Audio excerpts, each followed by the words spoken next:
ইসমাইল হানিয়া হত্যাকাণ্ডের পর থমথমে মধ্যপ্রাচ্য। সে উত্তাপ কমার আগেই আরেক চাঞ্চল্যকর তথ্য প্রকাশ করল ইসরায়েল।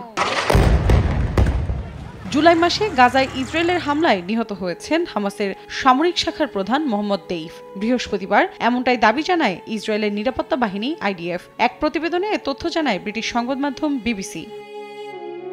গেল 13 জুলাই গাজার খান ইউনিস এলাকায় তেল আবিবের বিমান হামলায় নিহত হন দেইফ।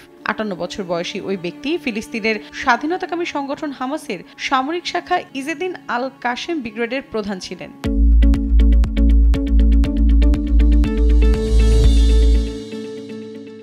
20 বছরের বেশি সময় ধরে সংগঠনটির সঙ্গে ছিলেন তিনি। সে সময় গাজার স্বাস্থ্য মন্ত্রণালয় জানায় 90 জনের বেশি প্রাণ হারিয়েছিল ওই হামলায়। তবে নিহতদের মধ্যে দেইফ নেই বলে নিশ্চিত করেছিল তারা।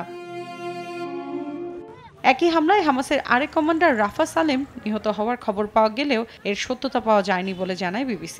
তেহরানে হানিয়া ও বৈরুতে হিজবুল্লাহ নেতা ফুয়াদ শকরকে হত্যার পর এমন ঘোষণা দিল ইসরায়েল। এ বিষয়ে এখনও কোনো মন্তব্য করেনি হামাস।